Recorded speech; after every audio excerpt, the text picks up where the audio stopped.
네, 오프닝 벨과 함께하고 계십니다. 개장 상황 확인해 보고 오셨고요. 이어서 슬기로운 투자 생활의 고건호 전문가 모시고 말씀 이어가 보도록 하겠습니다. 안녕하세요. 네, 안녕하세요. 네, 어제 이어서 또 자리를 해주셨는데요. 네.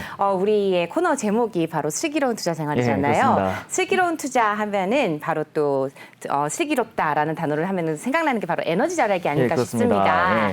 네, 뭐 고건호 전문가님 에너지 전략 잘하고 계신가요? 오히려 저는 에너지 낭비하고 있기 때문에 뭐라고 그러세요? 말씀드릴 수는 없지만 네. 그래도 에너지라는 건 사실상 옛날부터 저희가 어렸을 때부터 계속 들어왔던 말이기 때문에 아주 친숙하지만 네. 그만큼 이제 지금 요즘에 이제 산업의 구조가 변경되고 친환경이 대두되면서 요즘 너무 핫한 그것도 주목해야 할 종목이 아닐까 싶어요. 맞습니다. 저는, 네, 그래서 오늘은 에너지 섹터에 대해서 네. 또 자세하게 또 에너지 관련주에 대해서 이야기를 네. 해주신다고 하셨습니다. 예. 네, 어떤 내용인지 함께 좀 자세히 또 말씀을 나눠보도록 하죠. 간단히 말씀드리자면 오늘 같은 경우는 어제 뭐 전력 예비율을 최근에 이제 너무 덥다 보니까 네. 무슨 냉방기구 사용이 늘어나면 전력 소비율이 늘어난다, 전력 예비율이 저하된다 이런 이슈가 많았잖아요. 많았는데 그에 따라서 올리는 주식이란 건 사실상 이제 그 원자력 주식이라든지 뭐 풍력 발전이라든지 아니면 친환경 같은 그런 발전이라든지 최근에는 아니도 스마트 그리드 쪽, 그런 쪽으로도 요즘 좀 뜨고 있습니다. 네. 그렇기 때문에 지금 이제 전력 예비율 저하되고 뭐 하고 이런 게 전력 관련 주식이 좀 올랐는데 여기서 한번 질문을 제가 드릴게요. 그 발전 우리가 흔히 알고 있는 발전 종류 수력 그리고 화력 그리고 원자력 중에서 그 처음에 스위치를 눌렀어요. 가동을 위해서. 그럼 우리가 전기를 쓰기 위해서 어느 정도 시간이 소요될까요?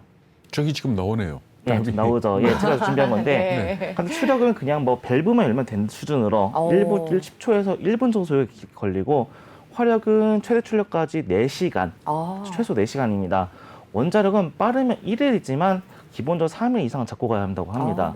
그래서 네. 이런 시간이 걸리기 때문에 당장 우리가 스위치를 킨다고 해가지고 전력 소비에 유기적으로 대응하기는 매우 힘들죠. 네. 그렇기 때문에 최근에는 또 스마트 그리드랑 좀 몇 년 전 사이에 대두가 돼가지고 이런 수요자와 공급자 사이에 이런 걸 이제 스마트하게 뭐 여러 가지 기술을 사용해가지고 맞춰보자. 전력 아웃, 블랙아웃이라는 거죠. 대정사 막아보자는 이게 좀 그런 주식이 화력 뜨고 중에서도 있습니다. LNG는 가동 시간이 좀 짧지 않습니까? 짧습니다. 석탄보다 훨씬 짧고 네. 뭐 친환경적이고 네. 앞으로 이제 LNG 관련 쪽은 계속 이제 늘어날 너무 예정입니다. 비싸고. 그 비싸긴 하지만 네. 그건 어쩔 수가 없습니다. 이미 탈원전을 이제 문재인 정부가 탈원전 선언한 이상 원자력 관련 발전을 더 이상 늘리지 않으면 화력 발전을 당장 투입을 해야 하는 상황이에요. 어쩔 수가 없습니다. 그렇다고 석탄을 늘리기에는 저희가 탄소를 좀 이제 그 탄소 배출 문제나 여러 가지 있기 때문에 쉽사리 늘리기는 좀 힘들지 않을까. 즉 LNG로 그러니까 말하자면 아까 말씀하신 가동에 걸리는 시간이 원자력은 3시간이고 석탄 화력 같은 경우는 한 4시간 그렇죠. 걸리고 수력은 금방 가동이 그렇죠. 가능하다 말씀을 하셨으니까 기본적으로 국가 전력의 구성을 짤 때 기저 전력으로 들어가는 게 이 원자력이나 화력이 돼야 되는 거고 그다음에 즉시 가동이 필요한 거는 수력을 쓴다든지 뭐 이렇게 해야 된다. 지금 그 말씀을 하시는 거죠. 신재생에너지는 어떤가요? 예를 들어 태양광이나 풍력 같은 경우에 쓰고 싶다고 쓸 수 있는 건 아니지 않습니까? 맞습니다. 그 점에 있어서 지금 저는 개인적으로 신재생 에너지가 너무 많은 환상을 가지고 있지 않을까 생각이 들어요. 왜냐하면 아까 이런 거 수력, 원자력, 화력 같은 경우에는 저희가 그래도 컨트롤할 수 있는 거예요. 인위적으로 발전량을 조정한다든지 전력 예비율이 좀 떨어지더라도 어떻게든 뭐 해서 컨트롤 가능한데, 자, 태양광은 날씨가 안 좋으면 쓰기 힘듭니다. 그리고 바람도 안 불면, 풍력 같은 바람이 안 불면 못 써요. 그런 간헐적인 에너지이기 때문에 그에 대한 보조수단이 반드시 따라 붙어야 해요. 그렇기 때문에 오히려 화력이 그만큼 더 매력적일 수밖에 없는 상황입니다. 이거는. 그래서 지금 신재생하고 항상 이렇게 커플링돼서 나오는 얘기가 수소 발전 얘기가 나오는 그렇습니다. 거 아닙니까? 그러니까 지금 제주도 같은 경우에 풍력 발전이 우리나라에서 비율이 가장 높은데 제주도에 바람이 좋음에도 불구하고 풍력 발전기를 꺼놓는 날이 많거든요. 그건 뭔가 하면 전력이 넘치기 때문에 꺼놓는데 이걸 앞으로 수소 발전하고 연결을 시키면 남는 전기를 가지고 수소 발전을 해서 수소를 만들어서 그다음에 필요할 때 수소를 가지고 발전을 하겠다 이렇게 가는 거 아닙니까? 그렇습니다. 그죠? 어때요? 그것과 관련된 주식들이 있습니까 우리나라에? 물론 이제 그래서 제가 이제 듣기로는 제가 이제 한국가스공사라든지 그런 수소 관련주가 좀 있는데 솔직히 제가 지금 조사를 해보니까 이거 같은 경우는 비효율적이다. 상당히 효율성이 40%밖에 떨어지지 않는다는 겁니다. 그래서 어떻게 보면 저희가 뭐 신재생 에너지다 이렇게 말하고 있는 것이 실제로는 효율이 매우 떨어지고 그 효율이 떨어진다는 얘기는 우리나라의 어떤 지리적 특성 때문에 그런 겁니까? 아니면 전 세계에서 기술적인 측면이 제일 강합니다. 네. 그리고 저희의 지리의 특성이라고 하면 어떻게 보면 뭐 조력 발전이라든지 그런 것도 다 문제는 없습니다. 다만 이렇게 부수적인 장비, 예를 들어서 풍력 발전을 지었으면 이거에 대해서 간헐적 대처하기 위해서는 그 화력 발전, 즉 우리 LNG가 필요한 거고, 그걸 증가하면 또 이제 그 풍력 발전 있는 위치상 보면 총전성이라든지 그런 것을 막 깔아둬야 합니다. 배터리 시설이라든지 그런 깔아둬야 하기 때문에 오히려 환경을 더 파괴해야 되는 뿐더러 그 바람이 좋은 그런 목 같은 거 있잖아요. 그런 것 같은 경우는 곤충의 이동이라든지 철새의 이동이 빈번한 장소입니다. 그래서 환경적 이슈는 피해가지 못해요. 저희가 친환경적이라 하던 것이 오히려 환경을 파괴하는 그런 쪽으로 될 수 있습니다. 예. 네, 뭐 물론 그러니까 지금 풍력 말씀하셨는데 풍력 같은 경우에는 위도로 따져서 40도가 넘어가야지만 경제성 있는 바람이 있다. 그래서 주로 독일이라든지 이쪽에 집중이 돼 있고 아니면 아예 바다로 나가야 된다. 했는데 바다로 나갔을 경우는 지금 말씀하신 것처럼 케이블이 또 연결이 돼야 되고 그렇습니다. 그리고 케이블이 연결이 되면 저인망 어선이 어업을 못 하게 됩니다. 그렇습니다. 그런 문제가 있고 그리고 또 지금 말씀하신 것처럼 이 철새들이 글로 뛰어든대요. 날개를 보고 뛰어드는 맞습니다. 그런 게 있어서 말씀하신 것처럼 환경 보호에 오히려 역행하지 않느냐 하는 게 있고 그리고 아무리 바람이 좋은데라도 민가가 가까이 있으면은 못 짓고 왜 그런가 하면은 그 풍력 발전기에 날개 돌아가는 걸 보면 우리가 보기에는 굉장히 목가적이고 돈키호테에 나오는 그렇죠. 풍차같이 천천히 돌아가지 않습니까? 근데 그게 날개가 커서 그렇지 날개 끝부분의 속도는 음속을 엄청나죠. 돌파를 한다고 그러거든요. 그렇죠. 그러니까 음속 네. 돌파할 때 나오는 텅하는 이 소리 때문에 주민들이 도저히 잠을 못 잘 정도로 시끄럽다 그러거든요. 그래서 그렇습니다. 결국은 네. 바다로 가는데 바다로 갔을 때는 아까 말씀하신 것처럼 케이블이 필요하고 또 어민들하고 또 문제가 생기고 뭐 이런 거 아닙니까? 그렇습니다. 근데 지금 현재 우리나라는 어쨌든 간에 신재생으로 가자는 거 아닙니까? 네, 그렇습니다. 근데 그러면 신재생으로 갔을 때 지금 말씀하신 것처럼 이 전력 예비율이라든지 순간적인 어떤 전기 공급을 위해서는 다른 발전이 필요하다는 얘기죠. 일단 다른 발전도 물론 필요하지만 사실 원자력을 그 대안으로서 밀 수밖에 없습니다. 어떻게 되든 뭐 좋든 싫든 원자력이 무슨 이제 방사능 유출 문제라든지 이런 위험적인 것만 흔히 많이 강조를 하는데 근데 실제로 보면 원자력이 오히려 일반 그 풍력이나 태양광 에너지보다는 환경 파괴 덜하고 제일 효율적이고 그리고 값싸게 이용할 수 있는 부분이 그건 매력은 그런 원자력 발전만의 매력은 사실 없다라고 말씀드릴 수 있는 거고요. 흔히 말해서 저희가 더 풍력 전체를 다 풍력 발전이라든지 신재생에너지 돌리겠습니다. 얘기를 해요.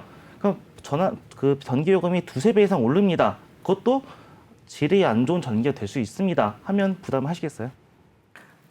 어렵죠. 어렵죠. 네. 그러니까 뭐 아니 지금 현재 뭐 이번 정부 들어서 탈원전에 대한 어떤 견해가 정권을 찬성하느냐 반대하느냐는 어떤 정치적인 이슈로 번졌기 때문에 맞습니다. 사실 방송에서 공개적으로 말하기가 참 어려운 그런 측면이 있긴 있어요. 네, 맞습니다. 근데 지금 말씀하신 것처럼 원자력이라는 것 자체가 뭐 여러 가지 측면에서 비용도 그렇고 싸다 그러지만 원자력도 꼭 풀어야 되는 문제가 있습니다. 사실은 뭔가 하면은 폐기물 그 부분에 대해서 폐연료에 대한 내지는 이 방사능 오염 물질을 갖다 처리하는 데 대한 국민적인 컨센서스가 마련이 안 돼 있고 그리고 또 원자력 발전소를 만약에 신규로 건설할 적에 단순히 원자력 발전소만 건설해서 되는 게 아니고 고압 송전선이 필요합니다. 이거 우리 하겠지만 이것 가지고 엄청난 또 갈등이 있었거든요. 그러니까 이런 문제를 해결할 수 있다면 원자력 발전도 괜찮죠. 그러니까 원자력 발전이 가지고 있는 문제나 이런 부분을 어떻게 풀 건지 이런 데 대한 어떤 국민적인 합의가 있어야 되겠죠. 그렇습니다. 그게 합의가 안 생긴다면 지금 말씀하신 것처럼 신재생 에너지를 많이 쓰고 LNG 발전을 갖다가 추가로 해서 2~3배 비싼 요금을 무는 게 그게 국민적인 합의가 돼야 되겠죠. 그렇습니다. 그렇기 때문에 저는 말씀드리자면 그런 합의가 이루어지지 않는 이상 뭐 에너지 관련 주라든지 그쪽은 좀 약간 지켜봐야 하지 않을까 싶습니다. 사실상. 그러니까 에너지 관련한 주식들은 지금 투자하기에 근데 사실 네. 그 풍력 같은 경우에는 우리나라는 문제가 있지만 네. 미국의 뉴욕 앞바다 대서양 쪽 같은 데는 지금 그 풍력 단지를 대규모로 증설을 한다는 거 아닙니까? 있습니다. 예. 그랬을 경우에 우리나라 기업들의 어떤 수출 가능성도 있는 거 아닙니까? 확실히 있습니다. 실제 제가 오늘 한번 대표적인 걸 회사를 꼽자면 그 동구 SNC라는 회사에 대해서 좀 말씀드리고 싶습니다. 동국 SNC요? 예, 그렇습니다. 그 동국선업의 자회사인데 철강이라든지 건설이라든지 신재생 에너지 세 개 부분을 같이 시너지 효과를 낼 수 있고 그런 원스톱을 할 수 있다는 부분이 있고 그리고 기존에 이미 이제 수출 같은 경우는 이제 미국이 90% 정도 차지하고 있어요. 네. 예. 실제로 다른 이제 그 어디냐 지라든지 그런 회사들에도 거래를 좀 상당히 많이 하고 있고요. 베스타스라든지 노렉스 악시오나 같은 글로벌 풍력 발전 고객을 두고 있기 때문에 상당히 좀 안정적으로 갈 수 있지 않을까 싶습니다. 예. 안 그래도 지금 최근에 어제부터는 다른 회사 더불어서 좀 많이 오르는 상태인데 이거 같은 경우는 지금 저는 아직까지 이거 한국에서 국한된 회사가 아니라 미국이라든지 다른 선진국과 거래를 하고 있기 때문에 세계적인 풍력 유럽 아까 이제 말씀드렸 전에도 나왔듯이 그 유럽 쪽 이제 탄소 관련이라든지 그런 쪽에서 좀 같이 지켜보시면 어때요? CS 윈드가 제가 알기로는 풍력 타워나 이쪽에 강한 걸로 알고 있는데 CS 윈드하고 이제 동국 PNC하고 비교를 하면 어때요? 저는 제가 말씀드리자면 솔직히 말씀드리면 CNC가 그래도 좀 낫지 않을까 싶습니다. 이거는 개인적인 의견은. 예. 네, 동구 SNC에 대해서 좀 말씀을 해주셨는데 그 밖에도 또 뭐 신재생 에너지에 대해서 뭐 체크할 포인트들이 있다면 어떤 것들이 있을까요? 기본적으로 체크할 포인트라고 하면 자 일단은 신재생 에너지 발전 시설은 유지 보수 비용이 증가될 수밖에 없습니다. 예, 증가될 그에 관련된 산업이라든지 그런 것도 같이 보시는 게 좋고 그렇다고 해서 저희 뭐 전기라고 하면 흔히 말하는 한전력 많이 보잖아요. 네, 그렇죠. 근데 이번에 보시면 그렇다고 전기세 많이 올랐다고 전기를 많이 썼다고 해도 무작정 인상할 수가 없는 상황이라는 게 작년 여름이라든지 재작년 여름에서 봤잖아요. 제한적이라고 볼 수 있고 그리고 기후 변화의 지속적인 원자력 발전 건설이 될 것이다 앞으로도. 뭐 중동 같은 나라라든지 아니면 새로 이제 그 신흥국이라든지 원자력 발전소 건설될 것이고 더군다나 전기 수요는 지금 우리가 배 이상은 늘어날 것입니다. 어떻게 보면 저희가 지금까지 내연기관차들이 있던 주유소가 있던 자리에 소규모 발전 그만큼 이제 지금 내연기관차가 있던 비중만큼 전기차 늘어날 것이기 때문에 앞으로 지속적인 전기라는 것은 성장세에 있다라고 말씀드릴 수 있습니다. 네, 전반적으로 또 오늘은 에너지 섹터에 대해서 좀 알아봤습니다. 네. 엊그저께는 또 엔터주와 또 관련해서 알려주시고 또 다양한 섹터를 또 이렇게 일목요연하게 또 정리를 해서 또 알려주셨는데요.